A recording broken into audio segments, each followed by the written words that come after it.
সামনেই বড়দিন, আর বড়দিনে কলকাতার সেরা ঠিকানা হতে পারে এই সেন্ট পল ক্যাথিড্রাল চার্চ, যা কলকাতার সবচেয়ে বড় চার্চ এবং এশিয়ার প্রথম এপিস্কোপাল চার্চ। আর এই বড়দিনের ঠিক আগেই আমি চলে গিয়েছিলাম এই সেন্ট পল ক্যাথিড্রাল চার্চে। তো আজকের এই ভিডিওয়ে আপনাদের কাছে এই চার্চের সমস্ত কিছু তুলে ধরছি। তো ভিডিওটি শেষ পর্যন্ত দেখতে থাকুন আর সঙ্গে থাকুন, জুড়ে থাকুন হ্যাপি জার্নি উইথ অয়ন চ্যানেলের। এই চার্চের প্রবেশ মূল্য মাথাপিছু 10 টাকা।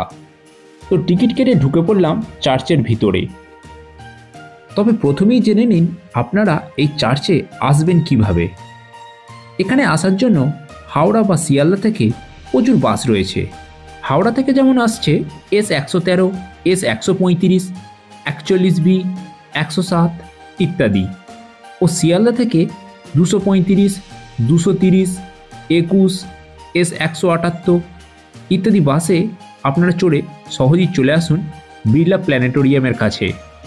এখান থেকেই মিনিট দুয়েক হেঁটেই চলে আসতে পারবেন এই সেন্ট পল ক্যাথিড্রাল চার্চে। আর যদি মেট্রোয় আসেন তাহলে নিয়ারেস্ট মেট্রো স্টেশন হলো ময়দান মেট্রো। চার্চের সামনেই রয়েছে বিশাল এক বাগান, আর তার পাশেই রয়েছে পার্কিং করার সুব্যবস্থা।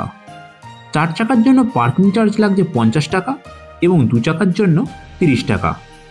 চার্চটি সাধারণত সকাল 10টায় খুলে যায় এবং সন্ধ্যে 6টায় বন্ধ হয়। তো চার্চের বাইরের সাইডটা তো এতক্ষণ ধরে দেখলেন, এবার চলুন চার্চের ভিতরে গিয়ে ভিতরে কি আছে সেটাও দেখে নেওয়া যাক। তো এখন আমরা এই সেন্ট পল ক্যাথিড্রাল চার্চের ভিতরে চলে এসেছি।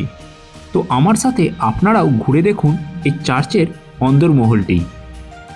অন্যান্য সময় চার্চের ভিতরে ফটো বা ভিডিও করা নিষিদ্ধ থাকে, তবে এই ক্রিসমাসের সময় এখন অনুমতি দেওয়া হয়েছে। চার্চের ভিতরে অসংখ্য ঐতিহাসিক তথ্য খোদাই করা রয়েছে। এই সেন্ট পল ক্যাথিড্রাল চার্চের নির্মাণ কার্য শুরু হয় সেই 1839 সালে এবং দীর্ঘ 8 বছর পর এ নির্মাণ কার্য শেষ হয়ে উদ্বোধন হয়ে থাকে 1847 সালে 8ই অক্টোবর।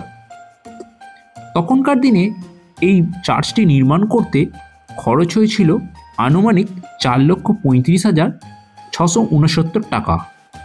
কথা বলতে বলতে চার্চের যেখানে প্রেয়ার হয় সেই স্থানে চলে এসেছি। দেখুন আলোতে খুব সুন্দর লাগছে চার্চের এই ভিতরের অংশটি, এবং এখন বাচ্চাদের একটা প্রোগ্রামও চলছে। আর এখানে দেখুন কত বসার সিট রয়েছে, যেখানে প্রায় 1000 মানুষ একসাথে বসে প্রার্থনা করতে পারে।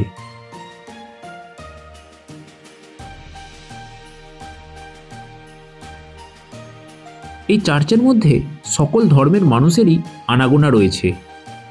বড়দিনে এই চার্চে একটি বড় উৎসবও হয়ে থাকে এবং বহু মানুষ এই উৎসবে সামিলও হয়। আর সামনেই তো 25শে ডিসেম্বর, তো আপনারাও চলে আসতেই পারেন এই উৎসবে সামিল হতে এবং চার্চটি সম্পূর্ণভাবে ঘুরে দেখতে।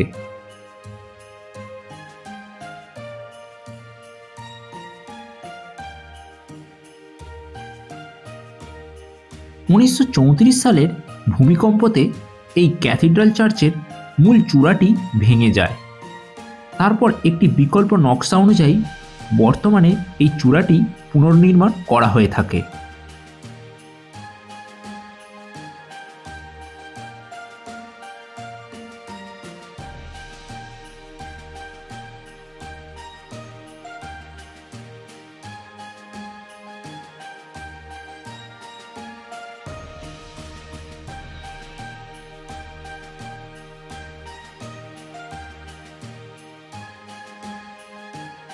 চার্চের ভিতরটিও সম্পূর্ণরূপে ঘুরে দেখার পরে এবার বাহির পথ দিয়ে বেরিয়ে এলাম। বেরোনোর মুখেতেই বসেছে একটি স্টল। সেই স্টলেতে রয়েছে এই চার্চ সম্পর্কিত নানান রকমের জিনিস এবং চার্চের ছবি।